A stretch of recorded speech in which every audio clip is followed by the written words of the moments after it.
नमस्कार, मैं वसंत रावल। आज मैं आपको बताने आया हूं धर्म त्रिकोण क्या होता है, धर्म त्रिकोण को कैसे देखा जाता है, धर्म त्रिकोण के कौन से 3 भाव सबसे महत्व के हैं और ये तीनों भावों को कैसे देखा जाता है, ये सारी बातें आज मैं आपको विस्तार से बताने के लिए आया हूं। जन्म कुंडली के अंदर 4 प्रकार के अलग अलग त्रिकोण होते हैं। पहले नंबर पे आता है धर्म त्रिकोण, दूसरे नंबर पे आता है अर्थ त्रिकोण, तीसरे नंबर पे आता है काम त्रिकोण और चौथे नंबर पे आता है मोक्ष त्रिकोण। लेकिन आज हम सिर्फ और सिर्फ धर्म त्रिकोण की ही बात करेंगे। धर्म त्रिकोण के अंदर जो 3 सबसे महत्व के स्थान हैं उसके बारे में बताने जा रहा हूं। सबसे पहले नंबर पे आता है लग्न भाव, दूसरे नंबर पे आता है पंचम भाव और तीसरे नंबर पे आता है भाग्य भाव। क्यों? तो सारी बातें मैं आपको गहराई से बताने के लिए आया हूं। तो चलिए देखते हैं। धर्म त्रिकोण के अंदर 3 भावों को सबसे ज्यादा महत्व दिया गया है। पहले नंबर पे आता है लग्न भाव, दूसरे नंबर पे आता है पंचम भाव, तीसरे नंबर पे आता है भाग्य भाव। तो हम सबसे पहले लग्न भाव के बारे में जानेंगे। लग्न भाव यानी कि आप खुद, और जन्म कुंडली के अंदर 12 भावों के अंदर लग्न भाव को सबसे ज्यादा शुभ और बलवान माना गया है, क्योंकि लग्न भाव की गिनती केंद्र भाव में भी होती है और लग्न भाव की गिनती त्रिकोण भाव में भी होती है। और जो लग्नाधिपति होता है उसे कुंडली का जीव माना गया है। लग्नाधिपति को कुंडली का प्राण ग्रह माना गया है। इसीलिए कुंडली के अंदर 12 भाव के अंदर लग्न भाव को सबसे ज्यादा महत्व दिया गया है।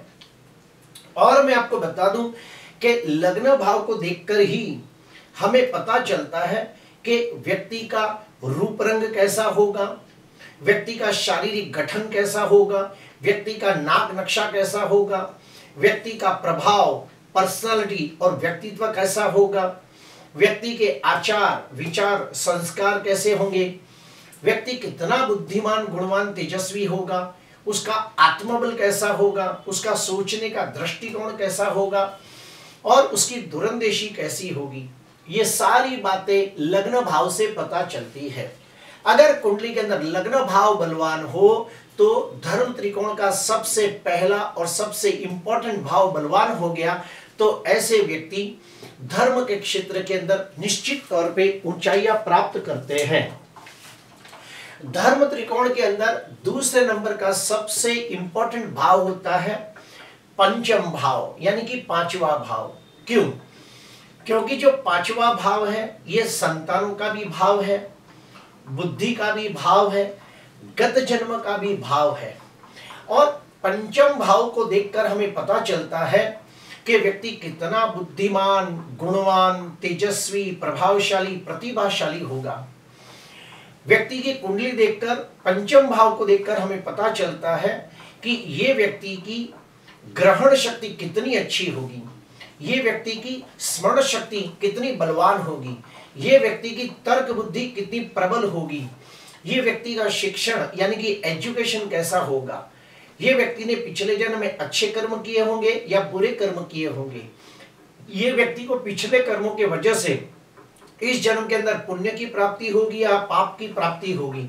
यानी पिछले जन्म में अच्छे कर्म किए होंगे तो इस जन्म के अंदर पुण्य के द्वारा सुख प्राप्त करेगा, पिछले जन्म में पाप कर्म किए होंगे तो इस जन्म के अंदर दुख प्राप्त करेगा। तो ये सारी बातें हमें पंचम भाव से पता चलती है। और पंचम भाव के अंदर ये भी पता चलता है कि ये व्यक्ति कौन सी चीजों में इंटरेस्ट लेगा, इसे मंत्र सिद्धि ये सब चीजों में इंटरेस्ट आएगा कि नहीं, साधनाएं, तो ये इधर से पता चलता है। तो मैं आपको बता दूं, अगर कुंडली के अंदर पंचम भाव और पंचमेश शुभ स्थिति में बलवान होंगे तो ऐसा व्यक्ति धर्म क्षेत्र के अंदर ऊंचाइयां प्राप्त कर सकता है।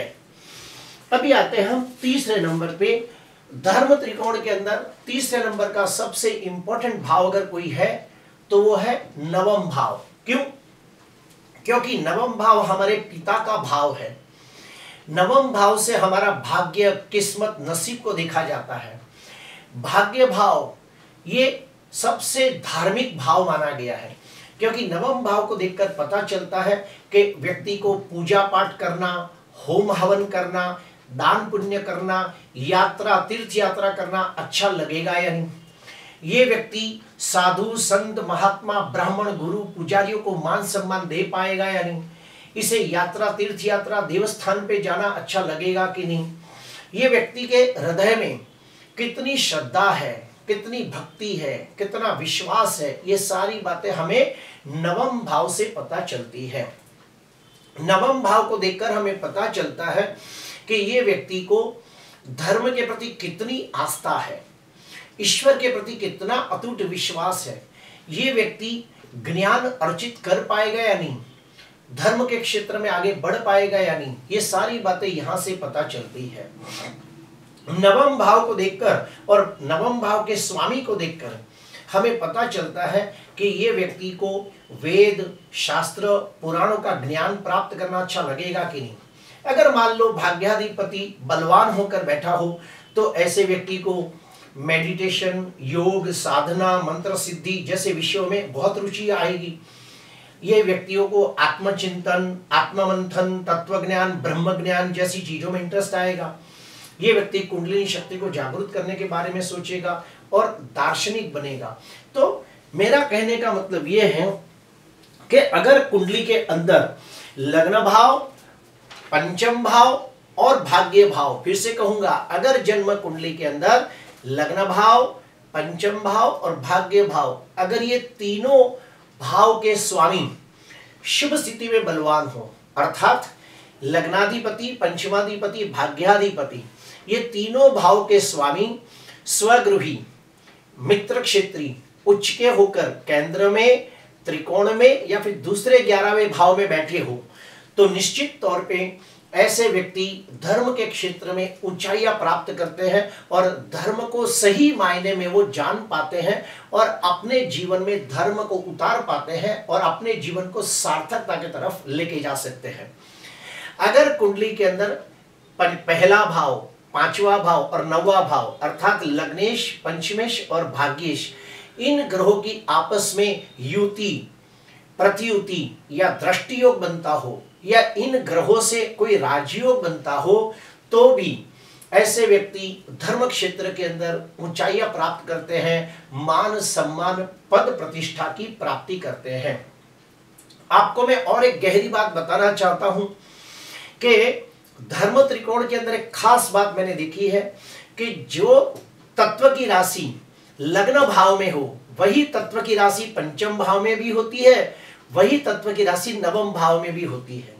जैसे कि मान लो लग्न भाव में अग्नि तत्व की राशि है तो 5वें और 9वें भाव के अंदर भी अग्नि तत्व राशि ही आएगी। जैसे कि इधर देखिए, मेष राशि अग्नि तत्व राशि है, सिंह राशि भी अग्नि तत्व राशि है, धनु राशि भी अग्नि तत्व राशि है। तो धर्म त्रिकोण के अंदर, तीनों त्रिकोण के अंदर एक जैसी ही तत्व की राशि आएगी। उदाहरण के तौर पे हम दूसरा उदाहरण लेते हैं कि इधर देखिए, वृषभ लग्न की कुंडली है तो वृषभ राशि, कन्या राशि और मकर राशि ये पृथ्वी तत्व राशियां हैं, तो तीनों त्रिकोण के अंदर पृथ्वी तत्व ही राशि आएगी। ठीक उसी प्रकार आप मिथुन लग्न की कुंडली देख लीजिए कि मिथुन राशि, तुला राशि और कुंभ राशि, ये तीनों राशियां वायु तत्व की राशियां हैं। तो जो लग्न भाव में जो तत्व आया वही तत्व 5वें और 9वें भाव में भी होगा। ठीक उसी प्रकार आप देखिए कि कर्क लग्न जल तत्व लग्न है, तो जल तत्व राशि है, तो कर्क राशि, वृश्चिक राशि और मीन राशि, ये तीनों राशियां जल तत्व राशि है। मेरा कहने का भावार्थ ये है कि धर्म त्रिकोण के अंदर ये सबसे इंपॉर्टेंट बात यह है कि जो भी तत्व की राशि लग्न में होगी वही 5वें और 9वें भाव में भी आएगी। और एक इंटरेस्टिंग बात मैं आपको बताना चाहता हूं कि धर्म त्रिकोण के अंदर ये जो नवम भाव है ये हमारा पिता का भाव होता है। गौर से सुनना, नवम भाव को पिता का भाव माना गया है। पिता के भाव से 5वां भाव यानी कि पिता के संतान यानी कि हम खुद, हमारे से 5वां भाव यानी कि हमारी संतान। तो ये हमारे पिताजी, ये हम और ये हमारे बच्चे, ये पूरा सर्कल चर्चे गोल घूमते हुए दिखाई दे रहा है। और एक बात, ये हम है, ये हमारे पिताजी है और हमारे पिताजी के पिताजी यानी कि पंचम भाव। तो आपको मैं बता देता हूं, पांचवा भाव जो है वो हमारे दादा का भी होता है, यानी हमारे दादा के बारे में जानना हो तो पंचम भाव से देखा जाता है। ठीक उससे विपरीत जाते हैं कि ये हम है, ये हमारे बच्चे हैं और ये बच्चों के बच्चे हैं। तो नवम भाव से हमारे संतानों के संतान, जैसे हमारे नातू जो भी आप बोलते हो, तो हमारे बच्चों के बच्चे, ये नवम भाव से देखा जाता है। ये भी एक बड़ी इंटरेस्टिंग बात है। अभी हम लोग और एक स्टेप अंदर जाते हैं कि उदाहरण के तौर पे हम लोग देखेंगे कि कुंडली के अंदर कोई व्यक्ति की कुंडली में धर्म भाव एक्टिव है कि नहीं, ये कैसे पता चलेगा, तो मैं आपको बताना चाहता हूं। हम लोग एग्जाम्पल लेंगे, मैं आपको कम से कम 3-4 कुंडलियों का एग्जाम्पल देता हूं जो मैंने खुद ग्रह सेट किए हैं, ताकि आपको मैं आसानी से समझा सकूं। ये देखिए, मेष लग्न की कुंडली है। तो मेष लग्न की कुंडली में लग्नाधिपति कौन हुआ? मंगल, पंचमाधिपति सूर्य और भाग्याधिपति गुरु। ये 3 कुंडली के धर्म त्रिकोण के स्वामी है। धर्म त्रिकोण के अंदर 3 भाव आए, लग्न भाव, पंचम भाव और भाग्य भाव। तो लग्नाधिपति हुआ मंगल, पंचमाधिपति हुआ सूर्य, भाग्याधिपति हुआ गुरु। अगर ये तीनों ग्रह अर्थात मंगल, सूर्य, गुरु, अगर ये तीनों ग्रह स्वगृही, मित्र क्षेत्री, उच्च के होकर केंद्र में बैठे हो, त्रिकोण में बैठे हो, दूसरे 11वें भाव में कहीं बैठे हो, तो ऐसा व्यक्ति निश्चित तौर पे धर्म की ऊंचाइयां प्राप्त करता है, वेद शास्त्र पुराणों का ज्ञान प्राप्त करता है और धर्म को सही मायने में जान के अपने जीवन को सार्थक करता है। अगर मान लो लग्नाधिपति मंगल, पंचमाधिपति सूर्य और भाग्याधिपति गुरु, ये अगर एक दूसरे के भाव में बैठे हो या फिर आपस में दृष्टि योग बनाते हो, युति प्रतियुति करते हो और उनकी युति अंशात्मक हो, अगर ये ग्रह आपस में एक ही नक्षत्र में बैठे हो, तो भी धर्म त्रिकोण का बहुत ही शुभ प्रभाव इन लोगों के जीवन में पड़ता है और ये लोग वाकई धार्मिक जीवन व्यतीत करते हैं। दूसरा एग्जाम्पल लेते हैं। वृषभ लग्न की कुंडली के अंदर लग्नाधिपति कौन हुआ? शुक्र हुआ। पंचमाधिपति कौन हुआ? बुध हुआ। भाग्याधिपति कौन हुआ? शनि हुआ। तो वृषभ लग्न की कुंडली के अंदर शुक्र, लग्नाधिपति शुक्र, पंचमाधिपति बुध, भाग्याधिपति शनि, अगर ये तीनों ग्रह स्वगृही, मित्र क्षेत्री, उच्च के होकर केंद्र में, त्रिकोण में या फिर दूसरे 11वें भाव में कहीं बैठे हो, तो निश्चित तौर पे हम कह सकते हैं कि ये व्यक्ति धर्म के क्षेत्र में ऊंचाइयां प्राप्त करेगा, धर्म को सही मायने में जान पाएगा और अपने जीवन में उतार पाएगा और अपनी जीवन की सार्थकता को प्राप्त करेगा। जैसे ये आप देखिए, यहाँ पे शुक्र स्वग्रही है, या फिर लग्नाधिपति शुक्र उच्च का हो, या फिर लग्नाधिपति शुक्र पंचम भाव में या नवम भाव में बैठा हो, तो लग्न भाव शुभ हो गया। वैसे ही देखो, पंचम भाव को देख लेते हैं। पंचमाधिपति कौन है? बुध है। अगर बुध खुद उच्च का होके बैठा है पंचम भाव में, या फिर ये बुध लग्न भाव में बैठा हो, या फिर ये भाग्य भाव में बैठा हो, तो ये बुध की स्थिति बलवान हो गई। उसी प्रकार अगर ये बुध यहाँ पे कहीं स्वगृही होकर बैठा हो, तो शुक्र, बुध और शनि, अगर ये तीनों ग्रह आपस में युति प्रतियुति दृष्टियोग बनाते हो, एक दूसरे के भाव में बैठे हो, एक ही नक्षत्र में हो, नवमांश में भी अगर कहीं ना कहीं एक दूसरे से जुड़े हुए हो, तो इन ग्रहों की महादशा, अंतर्दशा, प्रत्युंत दशा आते ही उनको धर्म के प्रति लगाव होगा, धर्म की गहराइयों को प्राप्त करने का मन करेगा, ज्ञान की चरम सीमा पे पहुंच जाएंगे। आइए तीसरी कुंडली को देखते हैं। यहां देखिए, मिथुन लग्न की कुंडली है। तो मिथुन लग्न की कुंडली के अंदर लग्नाधिपति कौन हुआ? बुध हुआ। पंचमाधिपति कौन हुआ? तुला राशि है तो शुक्र हुआ। भाग्याधिपति कौन हुआ? शनि हुआ।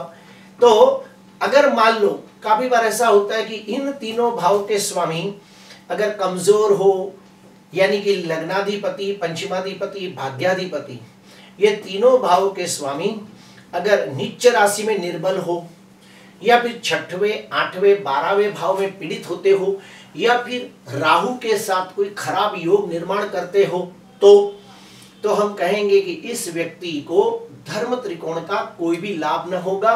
धर्म त्रिकोण के तीनों भाव पीड़ित है तो ये व्यक्ति धर्म के क्षेत्र के अंदर ज्यादा गहरी ऊंचाइयां प्राप्त न कर पाएगा, थोड़ा बहुत ज्ञान प्राप्त करके अटक जाएगा। एग्जाम्पल लेते हैं, इधर देखिए, लग्नाधिपति बुध दसम भाव के अंदर नीच राशि में निर्बल होकर बैठा है।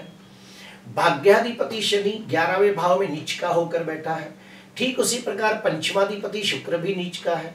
मेरा कहने का भावार्थ यह है कि अगर लग्नेश, पंचमेश, भाग्येश अगर नीच राशि में निर्बल हो, 6वें, 8वें, 12वें भाव में बैठे हो, राहु के साथ युति करके खराब योग निर्माण करते हो, अस्त के हो, मृत अवस्था में हो, शत्रु नक्षत्र में बैठे हो, तो फिर धर्म त्रिकोण एक्टिव न होगा।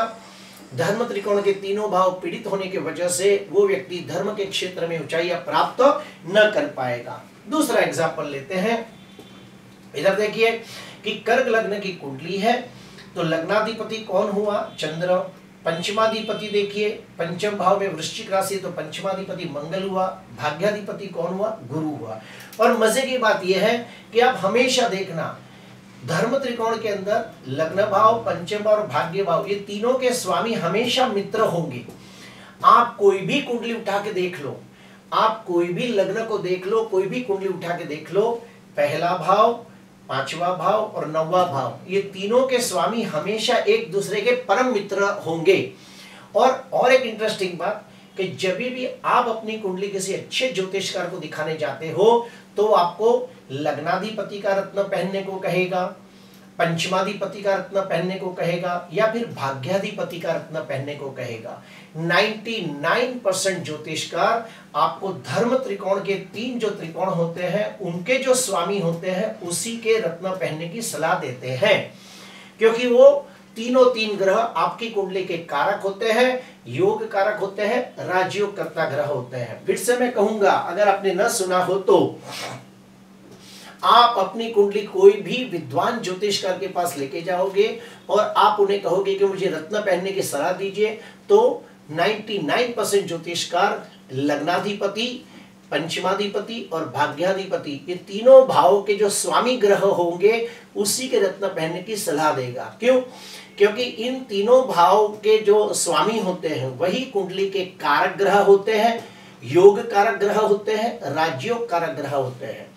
तो वापस में लोग आते हैं कि अगर मान लो कर्क लग्न की कुंडली के अंदर आप देखिए लग्नाधिपति चंद्र, पंचमाधिपति मंगल, भाग्याधिपति गुरु, अगर ये तीनों 3 ग्रह 6वें, 8वें, 12वें भाव में पीड़ित हो रहे हैं, निर्बल है, राहु के साथ युति करके बैठे हैं, तो निश्चित तौर पे धर्म त्रिकोण की शक्ति घट जाती है और वो व्यक्ति धर्म के क्षेत्र में ऊंचाइयां प्राप्त नहीं कर पाता। प्रिय दर्शकों, धर्म त्रिकोण ये कुंडली के सबसे 3 इंपॉर्टेंट भाव है, क्योंकि इन्हीं भाव के स्वामी के रत्न पहनाए जाते हैं। अगर ये 3 भाव कुंडली में बलवान हो गए ना तो व्यक्ति निश्चित तौर पे अपने जीवन के अंदर सर्व प्रकार के सांसारिक सुख प्राप्त करता है, सर्व प्रकार के भौतिक सुख प्राप्त करता है और धर्म की ऊंचाइयों को प्राप्त करता है। धर्म को सही मायने में जानकर, धर्म को सही तरह से अपने जीवन में उतारकर अपने जीवन को सार्थक बनाता है और धर्म की ऊंचाइयों को प्राप्त करता है। प्रिय दर्शकों, आज मैंने आपको धर्म त्रिकोण के बारे में बताने की कोशिश की। अगर आपको अच्छा लगा हो तो निश्चित तौर पे लाइक करना, और अगर आपको कोई भी प्रकार का डाउट हो तो आप निश्चित तौर पे कमेंट में लिखना, मैं जवाब देने का प्रयास करूंगा। नमस्कार।